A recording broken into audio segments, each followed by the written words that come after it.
জানতো পুকুরি খাদি খায় শিখেছিলাম না শিখে নাই।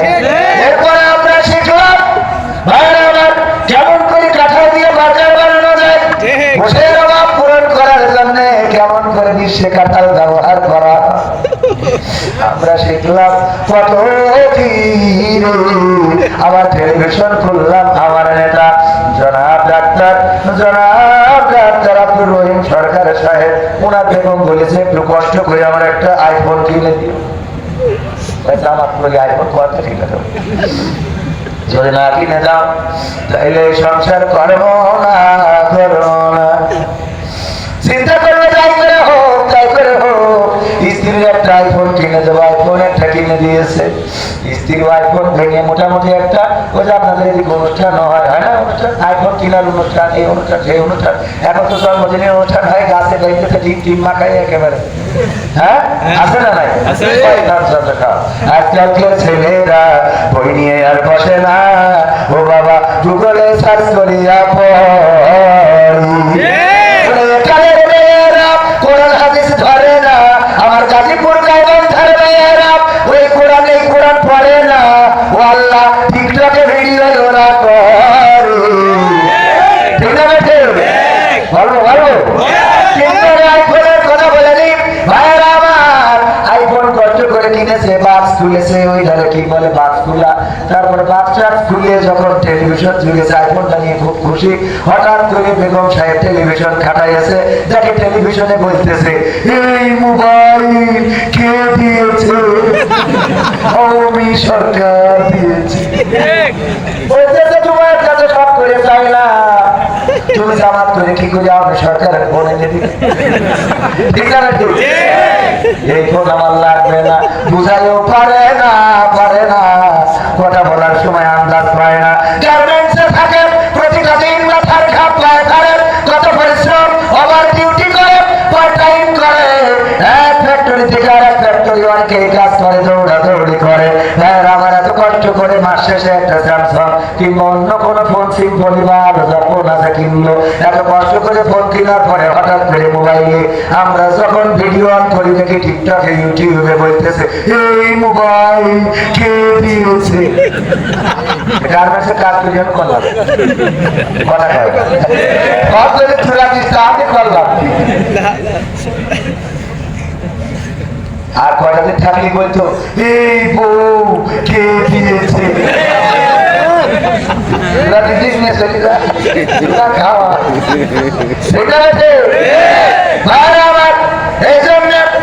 আমরা এখন সেই বিনোদন পাই না, এখন ফাঁকা ফাঁকা লাগে। ডানে বামে আগে আল্লাহর ওলিরা ছিল, ফেরেশতারা ছিল, ওরা বলতো হুজুর ডানে রেখে হুজুর বাইরে রেখে একবার এক দারোগা, ওই যে আগের সময় দারোগা ওই করেছি, ওই যে থানায় যায় কিন্তু হাজিরা কামাই করেছে 2-4 দিন। থানার যে বড় সাহেব ছিল ও খুব রাগী, যখন হাজিরা দেবে 2-3 দিন কামাই করার কারণে যখন থানায় ফেরে তখন কুপান শুরু করে দেয়। মানে আগের সময় বড় বাবু যিনি থাকতেন উনি বেদতে পিটাইতো, তো জানে যে দারোগা বাবু ও চিন্তা করিস কামাই তো করেছি কায়দা করে পিটাই না, তো আজকে মাছ পিটাবে। তো ওই বাস্তা বোঝেন তো, চলের সালার বাস্তা, ওই পিঠি কায়দা করে বাইরে নিয়ে থেকেছে। যেই যখন পিটাইনো শুরু করেছে বাস্তা করে যখন পড়ছে তখন চুপচাপ থেকেছে, যে বাসে পরে আছে একটু নিচে চলে আছে, বাসে পরে পাবো একটু উপরে পড়বো, আবার উপরে বেশি উপরে যখন চলে আসছে বাচ্চার উপরে যখন শরীরটা পরে পাবো একটু নিচে পড়বো একটু নিচে। আর তখন জায়গা মতো পড়ছে তখন চুপচাপ থাকে। তো ডানি বামে আমাদের আল্লাহ রলিরা থাকতো কিছু পর থেকে পড়বো একটু নিচে পড়বো একটু উপরে, মানে কথা বলার কোনো কায়দা ঠিক না? অনেক মসজিদ আছে আলেমদের হক কথা বলা চলে না, আবার অনেক মসজিদ আছে ইমাম সাহেব হক কথা বলে না, এমন আছে না নাই? আলেম হয়ে ইমাম সেজে মসজিদে বারো যদি সত্য কথা উচ্চ স্বরে না বলিতে, আলেম হয়ে ইমাম সেজে মসজিদে বারো যদি সত্য কথা উচ্চ স্বরে না বলিতে, স্যাক্রিফাইস করো যদি ছেড়ে দাও ইমামতি, স্যাক্রিফাইস করো যদি ছেড়ে দাও ইমামতি, কি হবে ধোঁকা দিয়ে আল্লাহ।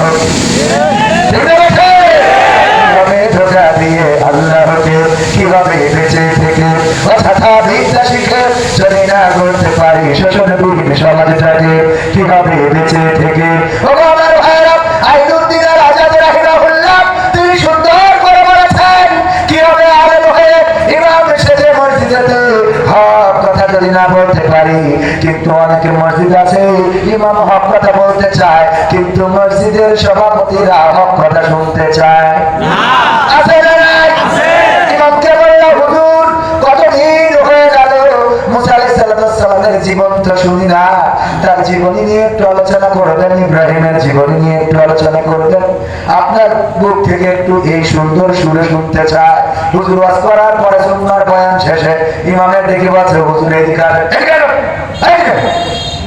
হুজুর মনে করছে কি করি ভাবলাম, কি হয়েছে সভাপতি, কি হয়নি সেটা কি হয়েছে, কি হয়েছে, কি হয়েছে? ইমাম সাহেব আপনাকে বললাম মুসার জীবনী বলেন, ইব্রাহিমের জীবনী বলেন, কতদিন ধরে শুনি না আপনি এই জীবন না বাদ দিয়ে অন্য জীবনী ঠিকানা চলে গেলেন।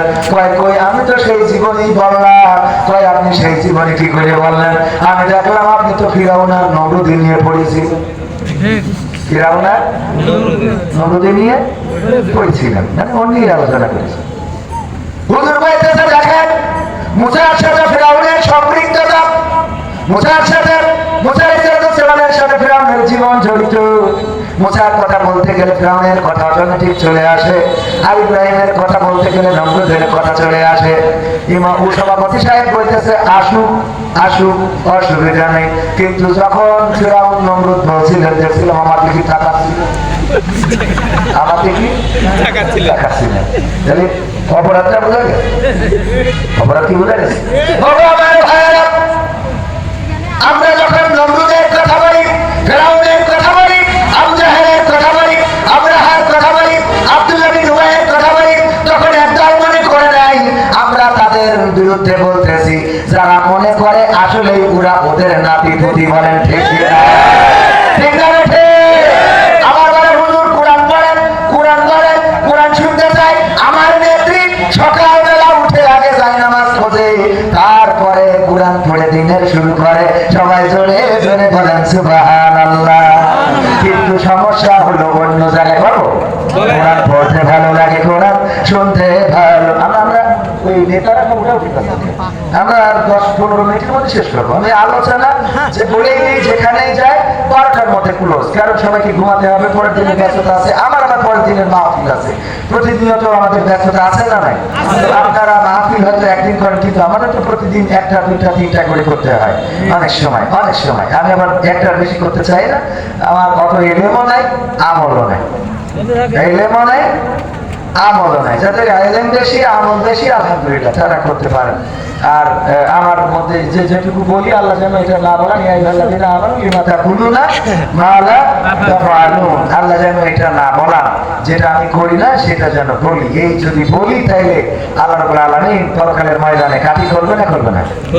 প্রথমে জিজ্ঞেস করবো ওয়াইদুল কাদের, এই বলিলাম তা মানিয়ে রেখেন, ইয়া আইয়ুহাল্লাযীনা আমানু লিমা তাকুলুনা মা লা তাফআলুন। বললাম যে ও ঈমানদার, হযরত ওয়াইদুল কাদের রাহিমাহুল্লাহ শোনো, তোমারে কইছিলাম যা করবা না তা বলবা না। আল্লাহ শব্দ করেছি আর করেছিস করি বললি যে ফখরুল আলমগীর ঠাকুর গাঁয়ের বাসায় উঠবো, বাবা বলেছিস বললি পালাবো না, পালাইছে না পালাই নাই? তাই কি কথার সাথে কাজের মিল আছে? নাই। আমার নেত্রী হাসিনা, জননেত্রী শেখ হাসিনা ভালোবাসার মানুষ, বললো যে শেখ হাসিনা কোনোদিন পালাই না। আল্লাহ বলবে কাবুরা লাকানা ইনদাল্লাহি আন তাকুলু মা লা তাফআলুন। এই হাসিনা শোন, শেখ হাসিনা শোনো, একটু ভালো করে বলতে শোনো, আমি তো বলেই দিলাম আল্লাহর কাছে এটা অত্যন্ত অপছন্দের, যে তোমরা যা বলো তা কাজে পরিণত করো না। সেই অপছন্দের কাজটা কেন করলে? আল্লাহ ওই কি করেছে, এই যে মুখে বলেছিল যে হাসিনা কোনোদিন পালায় না, অথচ বাংলাদেশের বাচ্চা পোলাপান রাস্তায় নামলো, আর তুমি হেলিকপ্টারে করে তাদের কাছে চলে গেলে। বলেন ঠিক না? সাহস নিয়ে দাঁড়িয়েছ তাই মুক্ত হয়েছে জমিন, সাহস করে দাঁড়ালে আর একবার কায়েম হয়ে যাবে দিন।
আবাবিল।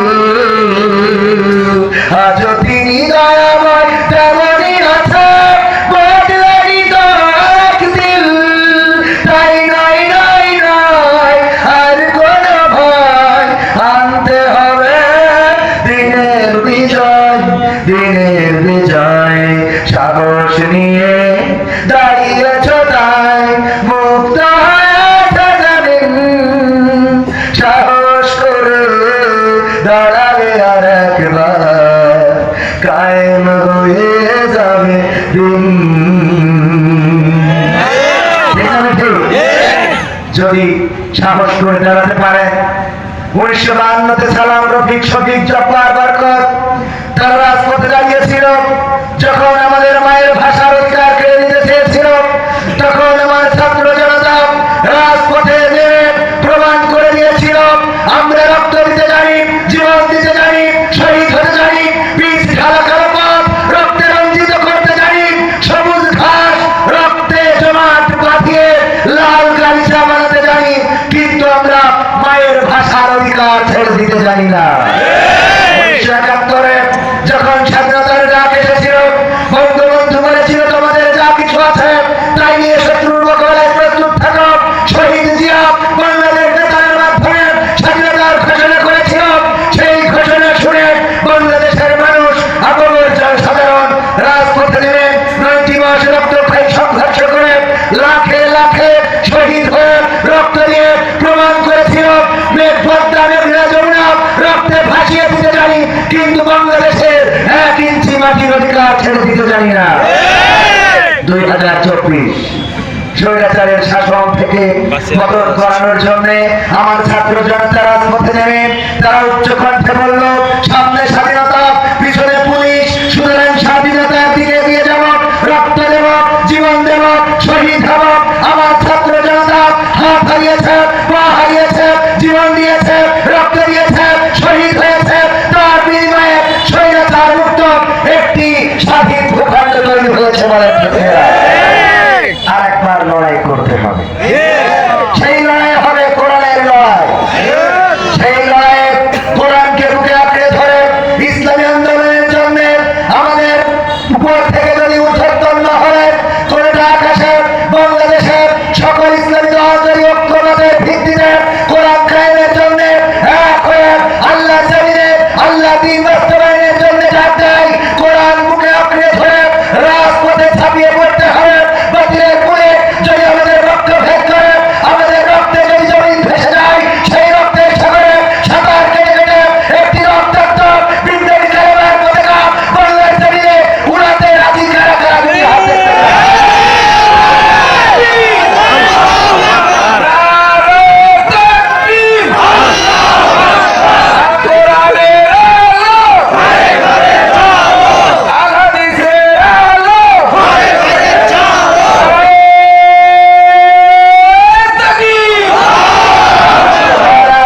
সম্মানিত ভাইরা, ষড়যন্ত্র থেমে নেই।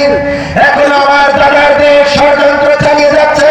যারা আমাদের দেশকে তাদের প্রদেশ বাড়িতে বানাতে চেয়েছিল, যারা আমাদের দেশের মুখ্যমন্ত্রী নিযুক্ত করেছিল, আমাদের দেশের স্বাধীন প্রধানমন্ত্রী ছিল না, তারা এত প্রোপাগান্ডা চালাচ্ছে এই দেশে হিন্দু, বৌদ্ধ, খ্রিস্টান, মুসলমান মিলেমিশে বসবাস করছে। অথচ আমার দাদার দেশ থেকে মিডিয়ায় পরিকল্পিতভাবে তার প্রচার চালাচ্ছে এখানে হিন্দু এবং মুসলমান দাঙ্গা হাঙ্গামা বেঁধে গেছে। অথচ মারলো তারা, মরলাম আমরা, কান্দে ওরা। আমার চট্টগ্রামে সাইফুল ইসলাম আলিম ভাই অ্যাডভোকেট, এমন তরুণ যুবক যার একটা 3 বছরের সন্তান আছে, স্ত্রী অন্তঃসত্ত্বা, এই মানুষকে কুপিয়ে কুপিয়ে নৃশংসভাবে হত্যা করা হলো। আমরা এর বিনিময়ে কোন হিন্দুর বাড়িতে হামলা করি নাই, আমরা মামলা করি নাই, আমরা তাদের বাড়ি ঘর করে আগুন দিই নাই, বরং আমরা হিন্দুদের নিরাপত্তার জন্য তাদের গেল দুর্গা পূজায় আমার কোরআনের মাদ্রাসার ছাত্ররা পর্যন্ত মন্দিরের সামনে যে প্রতিমা পাহারা দিয়েছে। আমাদের দেশে সম্প্রীতি আছে, অপপ্রচার করে লাভ নাই, কারণ আমার এলাকার হিন্দু, তার সাথে আমাদের কোনো দ্বন্দ্ব নাই। অপরাধ হিন্দু করেন, অপরাধ করে অপরাধীরা, অপরাধ মুসলমান করেন, অপরাধ করে অপরাধীরা।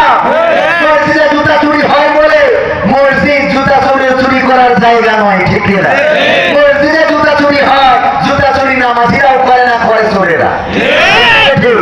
এই জন্য কেউ যদি মনে করে মসজিদে গেলে জুতা চুরি হয়, তার মানে মসজিদ মানে মনে হয় জুতা চুরি হওয়ার জায়গা, এটা নাকি? তো এই দেশে যারা সন্ত্রাসী করে, যারা বলে যে ইসকন এই সংগঠন বন্ধ করা হচ্ছে হিন্দুদের সংগঠন বলে, আমি বলি তোমাদের বিবেক খাটিয়ে চিন্তা করো, আমরা প্রথমে এই দেশে হরকাতুল জিহাদ, কুরকুতুল জিহাদ নিষিদ্ধ করেছি। জিহাদ তো আমাদের শব্দ, ঠিক কি না? সেই জিহাদ, হরকাতুল জিহাদ, কুরকুতুল জিহাদ, জেএমবি, এসআইএস না এসএস না আইএস কি জানা করেছিল, আমরা এগুলো বন্ধ করেছি না করি না? ওরা তো আমাদের সাহেব ভাইরা করেছিল, ঠিক না ঠিক? সেগুলো বন্ধ করেছি না করি না? ওইগুলো যখন বন্ধ করলাম, জেএমবি বন্ধ করলাম, আইএসআইএস বন্ধ করলাম, হরকাতুল জিহাদ বন্ধ করলাম, হিজবুত তাহরির বন্ধ করলাম, এটা তোমাদের চোখে পড়ে নাই? যখন ইসকনের সন্ত্রাসীরা বাংলাদেশের মানচিত্র নিয়ে ষড়যন্ত্র করছে, তখন যখন দাবি তোলা হয়েছে, তখন তোমরা দাবি করো বাংলাদেশে হিন্দু নির্যাতন হচ্ছে। অথচ তোমরাই তো তারা যারা বিশ্বজিৎকে হত্যার পরে কোনো কথা বলো নাই। তোমরা তো তারা যারা ষড়যন্ত্র নাইকে যখন রক্তে ভাঙানো হয়েছে তখন কোনো কথা বলো নাই। তোমরা সাম্প্রদায়িকতার কথা বলো, অথচ তোমরা তো তারা যারা বিজেপি আগের সরকার অটল বিহারী বাজপেয়ী আমার বাচ্চা বাবরে নির্মাণ করা মসজিদ, বাবরি মসজিদটা ফেলেছিল, আর নরেন্দ্র মোদী সরকার সেখানে রাম মন্দির নির্মাণ শেষ করে দিয়েছে। আমি করেছি বাংলাদেশে একটা মন্দির ভেঙে মসজিদ বানানো হয়েছে, দেখাতে পারলে আমি মুসলমান থাকবো না, মুসলমান থেকে হিন্দু হবো।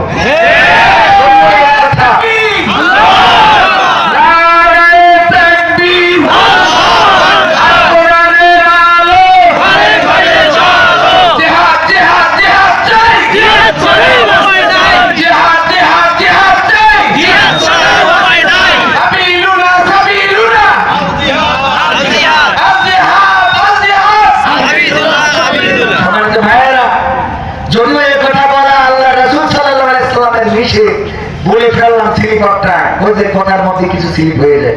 আমার হামজা ভাই, আল্লাহ রাসূল বলেছেন কোন কাফের বা কারোর সাথে বিতর্কে এই কথা বলা যাবে না যে তুমি এটা উপস্থিত করতে পারলে আমি মুসলমান থেকে খালি হয়ে যাবো, যদি সে উপস্থিত করে, এটা রাসূলের একেবারে সহিহ হাদিস। সুতরাং এই কথার জন্য যেটা বলেছি যে দেখাইতে পারলে আমি মানে হিন্দু হয়ে যাবো, এটা ঠিক না, এটা বলবো। তবে দেখাইতে পারলে তোমরা যে শাস্তি দিবে আমি রাজি আছি।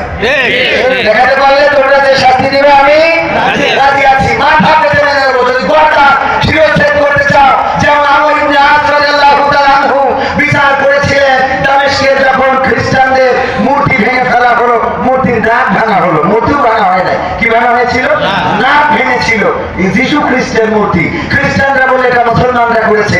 আমর ইবনে আস বললেন ঠিক আছে, তোমরা যেহেতু দাবি করেছো আমি তদন্ত করে দেখি। বললো আপনাকে সময় দিলাম 2 দিন 3 দিন 24 ঘন্টা একটা আলটিমেটাম দিয়ে দিল। সেই সময়ের মধ্যে আমর ইবনে আস বের করতে পারলেন না আসলে কে ভেঙেছেন। তখন খ্রিস্টানরা একত্রিত হয়ে বলল, আমর ইবনে আস যেহেতু আপনি বের করতে পারেন নাই, সুতরাং এখন আপনি কি রায় দিবেন? বললো আমার রায় হলো যে তোমরা চাইলে নতুন করে আবার একটা মূর্তি বানিয়ে নিতে পারো। ওমর রাদিয়াল্লাহু তাআলা নিযুক্ত করা গভর্নর আমর ইবনে আস রাদিয়াল্লাহু তাআলা প্রথম প্রস্তাব কি ছিল? যদি চাও তোমরা আরেকটা মূর্তি সেম বানিয়ে নিতে পারো, খরচ দিবে সরকার। বললো যে না, এটা আমরা মানি না। বললো এক কাজ করো, নাকটাকে চাইলে তোমাদের এইটা যেহেতু তোমাদের সম্মানিত মূর্তি, তোমরা এই নাকটাকে সুন্দর করে রিফাইন করে নাও। বললো না, আমরা সেটাও মানি না। আমর ইবনে আস বললো আমি আমার প্রস্তাব দিয়েছি, এখন তোমরা তোমাদের প্রস্তাব দিতে পারো। খ্রিস্টানরা বললো যেহেতু আমাদের নবী যিশু খ্রিস্টের মূর্তি মুসলমানেরা ভেঙেছে আমরা ধারণা করছি, আমাদের কেউ ভাঙবে না। সুতরাং আমরা চাই যে আমরা এটার প্রতিশোধ হিসাবে তোমাদের নবী মুহাম্মদের একটা মূর্তি বানিয়ে নাক ভেঙে দেবো। বলেন নাউজুবিল্লাহ। আমর ইবনে আস রেগে গেলেন, কিন্তু রাগ প্রকাশ করতে পারলেন না, কারণ তিনি ন্যায় বিচার করার জন্য প্রতিষ্ঠিত হয়েছেন। ইসলাম ন্যায় বিচার শেখায়। তিনি বললেন যে দেখো, তোমরা যেটা বলেছো এটা আমাদের ইসলাম বিরুদ্ধ কাজ, এটা আমাদের ধর্ম বিরুদ্ধ কাজ। আমরা মূর্তি তো বানাই না, বানানোর জন্য আমাদের বৈধতা তো নেই। আর আমাদের নবীর মূর্তি এটা তো অসম্ভব, জীবন দিতে রাজি, কিন্তু রাসূলের মূর্তি বানানো যাবে না। তবে আমি তোমাদের তৃতীয় প্রস্তাব দিচ্ছি, দেখো পছন্দ হয় কিনা। কি প্রস্তাব? তোমরা যদি চাও তোমাদের যিশু খ্রিস্টের মূর্তি যেই খান থেকে ভাঙা হয়েছে, যেই ঘরে ভাঙা হয়েছে, তোমাদের মূর্তির নাক ভেঙে নিয়েছে, ঠিক সেম ভাবে আমার নাকটা তোমরা কেটে নিতে পারো। আল্লাহু আকবার। খ্রিস্টানরা এটা খুব পছন্দ করলেন। ঠিক আছে, আমরা এটাই করব, কারণ আমরা প্রমাণ করে দেব জামালের মূর্তি ভাঙার কারণে আমরা মুসলমানদের নাক কেটেছিলাম, এটা প্রমাণ করে দেব। তরবারি বের করে দেওয়া হলো, ধাপ পরীক্ষা করা হয়ে গেল। নাক কাটার জন্য জল্লাদ আসছেন, নাক কেটে দিবেন আমর ইবনে আস রাদিয়াল্লাহু তাআলা আনহু। ওমর রাদিয়াল্লাহু তাআলা আনহু নিযুক্ত গভর্নর, দামেস্কের গভর্নর, উনি যখন নাক কাটতে আসছেন হঠাৎ করে এরকম দাঁড়ানো পাবলিক থেকে একজন চিৎকার করে বললেন, একটু থামাও।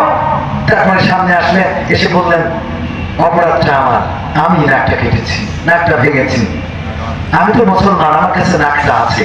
তবে এটা সত্য, আমি নাকটা ভাঙার জন্য শত্রুতা করে যীশু খ্রিস্টের মূর্তি মনে করে ভাঙি নাই। ওখানে একটা পাখি বসেছিল, আমি পাখিটাকে শিকার করার জন্য তীর ছুঁড়েছিলাম। আমার তীর লক্ষ্যভ্রষ্ট হয়ে নাকে লেগে নাকটা ভেঙে যায়। আমি ভয় পেয়ে গিয়েছিলাম, আমি অংশটুকু সংরক্ষণ করেছি। আজকে যখন দেখছি নিরপরাধ আমর ইবনে আসের নাক কাটা হচ্ছে, তখন আমি দেখলাম যে এটা ন্যায় বিচার থেকে আমার আমর ইবনে আস বঞ্চিত হচ্ছেন। আসলে অপরাধী আমি। আপনারা আমর ইবনে আসের নাকের জায়গায় আমার নাকটা কেটে নিন, বলেন আল্লাহু আকবার। এই ছিল মুসলমানদের ব্যবহার, এই ছিল মুসলমানদের আচরণ, এই ছিল মুসলমানদের ঐতিহ্য, এই ছিল মুসলমানদের চরিত্র, এই ছিল মুসলমানদের আখলাক। এটাই ছিল আল্লাহ রাসূলের প্রতিষ্ঠিত সমাজ ব্যবস্থা। আর সেই সমাজ ব্যবস্থায় আমরা থেকে আমরা কি করে হিন্দুর মূর্তি ভাঙি, আমরা কি করে খ্রিস্টানদের মূর্তি ভাঙি, আমরা কি করে একজন হিন্দু ভাইয়ের গায়ের উপরে হাত তুলি। বরং জামাতে ইসলাম প্রমাণ করে দিয়েছে তাদের ওই ইসলামের মধ্যে হিন্দু শাখা আছে। ঠিক না?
এই পীর সাহেব সালমান রহমান সে কেমন করে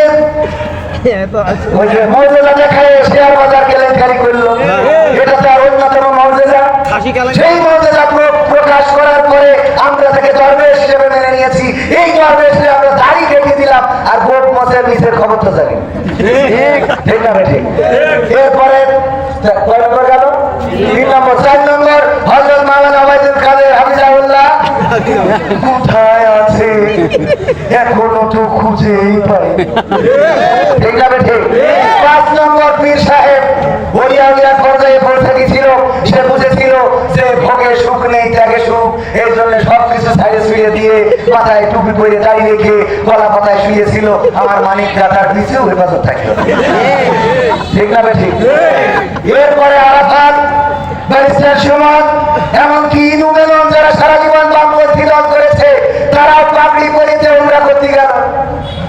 কাবার ইমামের পিছনে দাঁড়িয়ে তাওয়াফ করে এসলো। এদের পর্যন্ত আমরা ভয় ফেলেছি এ সব হলো ওলিয়া উলিয়া, পীর সাহেব, দরবেশ, গাউস, কুতুব, ভান্ডারি, আল্লাহর ওলি, ওই ওলিয়া উলিয়ার পর্যায়ে পৌঁছে গেছে। ওদের ধরিতে দিন কারণ করতে কারণ নিছে আর দাদারা কয় হিন্দুদের যত না এ সহ্য না করে পারা যায় বলক এই ঠিক বলা না ঠিক বলা যত না হিন্দুরা মুসলমান হিন্দুরা মুসলমান এত বড় বড় আউলিয়া বিসি পর্যন্ত হেফাজত করতে পারলো আর ওরা মাথা কাটা চেষ্টা করে বলছে আসবো আসবো চলো চলো বাংলা আমি বলে আসবো বর্ডারে কাউন্সিলিং বসে আছে কাঠ পাঠিয়ে যাবো বাংলাদেশে আসবা ওদিকে বলে দাদা খেয়ে এসেছেন নাকি দিয়ে খাবে বলে না বলো না আমরা দাদারা এসে জিজ্ঞেস করবো দাদা খেতে এসেছেন নাকি দিয়ে খাবে হ্যাঁ তাহলে মনে থাকে তো দাদা কি খেতে এসেছেন নাকি দিয়ে খাবে মুসলমানও যদি তার শারীরিক অসুস্থতা থেকে না কাটলে সে মুসলমান থাকবে থাকবে না থাকবে এটা সুন্নাহ সুন্নাহ দেখা আপনি দিতে পারেন গুরুত্বপূর্ণ যদি অসুবিধা থাকে না দিলেও আপনি মুসলমান সুবহানাল্লাহ এক এক মাহফিলে গেলাম আমার প্রধান বক্তা আছে হুজুর ভাইজান আমি একটা হিন্দু নিয়ে আসবো ও মুসলমান হবে ইসলামে আপনি একটু দেখেন যাতে একটু ভিডিও করা যায় আমি বললাম ঠিক আছে থাকবেন যেহেতু আপনি প্রধান বক্তা আমি দ্বিতীয় বক্তা তো আমি তো মুসলমান খাবেন করে পড়ে আমি গাছিতে একটা নিয়ে যাবো আমি কিন্তু নুনু কাটা কারণ মুসলমান স্টেজে হবে ভিডিও হবে শুধু কলেমা পড়ে যে টাকা কিনে বাড়ি যাওয়া কথা হবে না কিন্তু আছে ব্যবসায়ী সব জায়গায় দিয়ে মুসলমান হয় এরা আসলে মুসলমান বলে হিন্দু না এই যে মুসলমান হয়ে এবার কয় আমি তো মুসলমান আছি খুব বিপদে আছি যেটা পারো যাও ওইটা হলো বিজনেস বসে বসে ওই স্ট্যান্ডে বসে আছে ওই বসিতে আমার ঢাকায় না ওরে বাবা পিস সাহেব একটু গাড়ি ওর ঝাড়ি মারি দেখেন লাভ করতে বলা থাকবে এই ঠিক বলছে না হ্যাঁ তো এগুলো নিয়ে আমি বললাম মুসলমান হবে ঠিক আছে আমি দেখতে চাই যে সে আসলে প্রকৃত অর্থে মুসলমান হয় কিনা আপনি যেহেতু প্রধান বক্তা আপনার দায়িত্ব কালেমা পড়া আর আমার দায়িত্ব কেটে দেওয়া এইটা করবো তার ভয়টার আসি